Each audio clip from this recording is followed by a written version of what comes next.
Graça e paz, família Bodantas, demais irmãos em Cristo Jesus.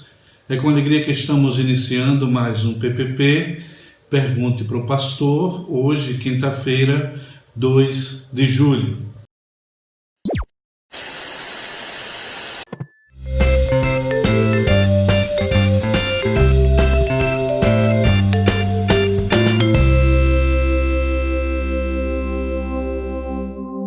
A pergunta da semana é: Pastor, gosto da tradução ARA, Almeida Revista e Atualizada, mas existem nela algumas construções que nos criam algum desconforto para o seu melhor entendimento. Em 2 Coríntios, capítulo 10, verso 4, porque não há uma vírgula entre as palavras nós e sofismas. Para uma melhor compreensão da pergunta, farei a leitura desse texto de 2 Coríntios, capítulo 10, só que lerei do versículo 3 até o versículo 6, na tradução Almeida, Revista e Atualizada. Nos diz assim o texto sagrado: porque embora andando na carne, não militamos segundo a carne, porque as armas da nossa milícia não são carnais, e sim poderosas em Deus para destruir fortalezas, anulando nós sofismas e toda altivez que se levante contra o conhecimento de Deus, e levando cativo todo o pensamento à obediência de Cristo, e estando prontos para punir toda desobediência, uma vez completa a vossa submissão. Hoje, meus irmãos e amigos, existem diversas traduções da Bíblia em português. Existem as mais tradicionais, como as de Almeida, como também uma das mais utilizadas, como a NVI, que é a Nova Versão Internacional. Todas essas traduções da Bíblia em português são positivas, é algo bom. Contudo, podem nos trazer algumas complicações, quer dizer, pode trazer algumas diferenças interpretativas. Por exemplo, quando lemos no Salmo 116, versículo 15, na tradução ARA, isto é, Almeida, Revisada e Atualizada, lemos: preciosa é aos olhos do Senhor a morte dos seus santos. Já na tradução desse mesmo texto, da NVI, Nova Versão Internacional, lemos: o Senhor vê com pesar a morte de seus fiéis. Então podemos observar que na ARA temos: preciosa é aos olhos do Senhor a morte dos seus santos. E na NVI, o Senhor vê com pesar a morte de seus fiéis. Esse é um simples exemplo que encontramos quando fazemos o comparativo entre algumas traduções, mas nada que nos leve a comprometer, a boa e fiel interpretação do texto sagrado. Ainda nesse comparativo, o texto de 2 Coríntios, capítulo 10, verso 4, na ARA, voltando a explicar, ARA significa Almeida, versão revisada e atualizada, no caso Almeida revisada e atualizada. Então, nessa tradução, o versículo 4, encontramos a expressão no final desse versículo 4, nós sofismas. Já na NVI e na maior parte das outras traduções, não encontramos essa expressão. O versículo 4 encerra com a palavra fortalezas. Então, na maioria absoluta das traduções, não encontramos essa tradução nós sofismas, que é a razão maior dessa pergunta de hoje. Mas pesquisando um pouco mais, encontrei na versão Almeida Revisada e Atualizada, a chamada Bíblia Anotada da editora Mundo Cristão, de 1991, a mesma tradução do capítulo 10, verso 4 de 2 Coríntios, nós encontramos o seguinte: porque as armas da nossa milícia não são carnais, e sim poderosas em Deus para destruir fortalezas, anulando sofismas. Bem, depois de apresentar essas notas explicativas das muitas traduções, vamos para a pergunta da semana. Por que não há vírgula entre as palavras nós e sofismas na tradução árabe? Antes de responder essa pergunta, vejo como necessário o pano de fundo, isto é, o contexto do texto.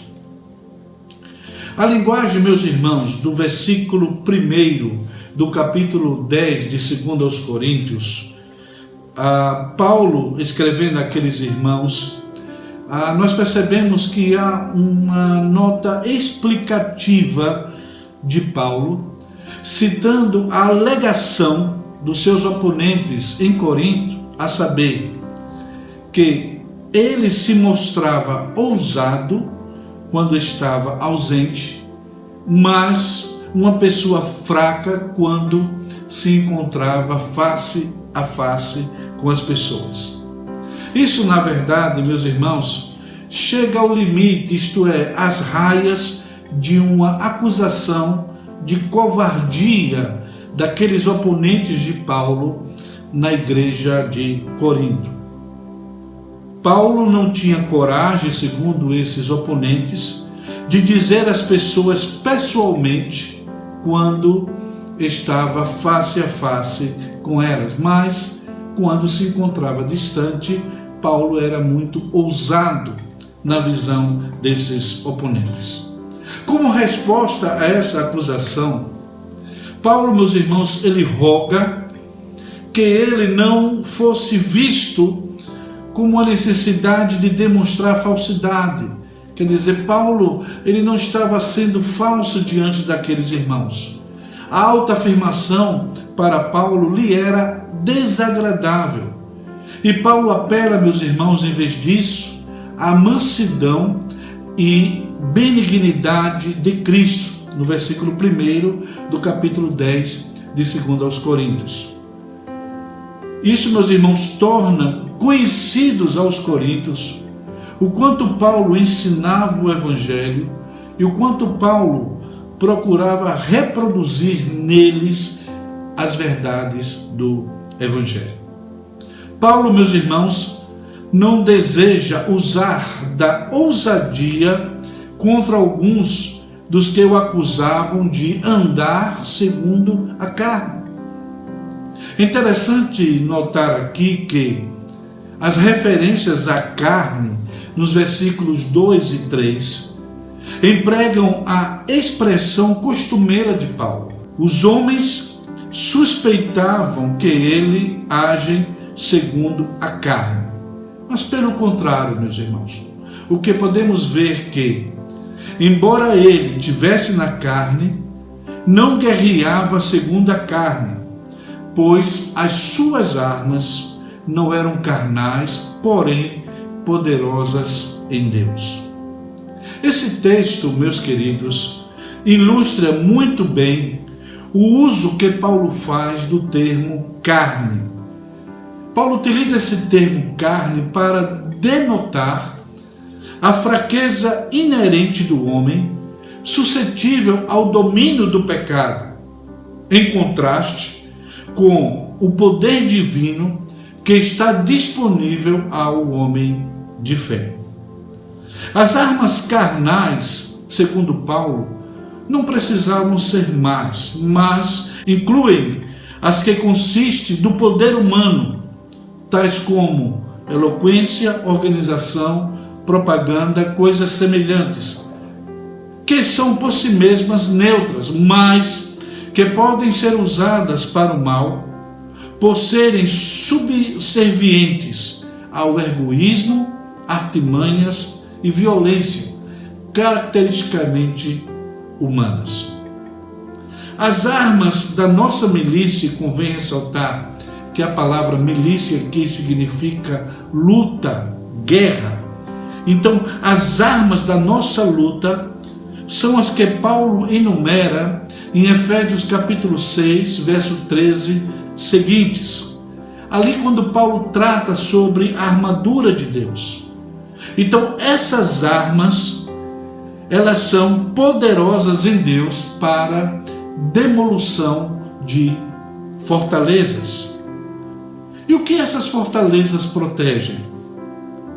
Elas protegem, meus irmãos, o que está relacionado no versículo 5 do capítulo 10 de 2 aos Coríntios, a saber, o raciocínio e todo baluarte que se ergue, isto é, orgulhosamente se ergue contra o conhecimento de Deus. Voltando então agora à pergunta, depois de apresentarmos esse pano de fundo, esse contexto do texto em pauta, a pergunta é: por que não há uma vírgula entre as palavras nós e sofismas? Primeiro, meus queridos, é preciso definir o que significa o substantivo masculino sofismas. Segundo o nosso dicionário, sofisma significa argumento ardiloso, aparentemente correto, que pretende induzir o erro, enganar o oponente. Entendendo assim o significado do termo sofisma, podemos entender também a tradução da Almeida, Revista e Atualizada. Nessa tradução, Paulo quer dizer que as armas da nossa luta, isto é, as armas da milícia, são poderosas em Deus para destruir as fortalezas. Destruindo as fortalezas, destruímos raciocínios ardilosos contra o conhecimento de Deus. Então, para Paulo, quando utilizamos na nossa luta as armas poderosas em Deus contra as fortalezas, destruímos as fortalezas, isto é, os raciocínios ardilosos contra o conhecimento de Deus. Então, meus queridos, entre as palavras nós e sofismas, na tradução ARA, Almeida, Revista e Atualizada, não devemos utilizar a vírgula. Então, respondendo à pergunta, entre as palavras nós e sofisma, não podemos realmente utilizar a vírgula, pois as armas da nossa luta, isto é, da nossa milícia, são poderosas em Deus para destruir as fortalezas, vírgula, anulando nós sofismas. Quer dizer, nós anulamos os argumentos ardilosos contra o conhecimento de Deus. Por isso, meus irmãos, na tradução ARA, após a palavra fortalezas, vem uma vírgula e não um ponto, dando justamente uma linha de raciocínio lógico da frase. Por isso que não se deve utilizar a vírgula entre essas palavras nós e sofisma, anulando nós sofismas, isto é, como diz o próprio significado da palavra sofisma, anulando os argumentos ardilosos, e esses argumentos ardilosos que se levantam orgulhosamente contra o conhecimento de Deus. Então, para Paulo, nós militamos, nós lutamos contra esses sofismas. Nós, sofisma, anulamos justamente esses argumentos ardilosos contra o conhecimento de Deus. Na próxima quinta-feira, se Deus permitir, estaremos aqui para responder mais uma pergunta. E você pode enviar a sua pergunta para o PPP através do meu WhatsApp 79999760798. Eu quero apenas informar que as perguntas que estão chegando, elas vão para um banco de perguntas e eu respondo de acordo com a data em que a pergunta foi enviada. Então, estou respeitando a ordem que as perguntas são enviadas de acordo com a sua data de envio. Que Deus os abençoe em Cristo Jesus.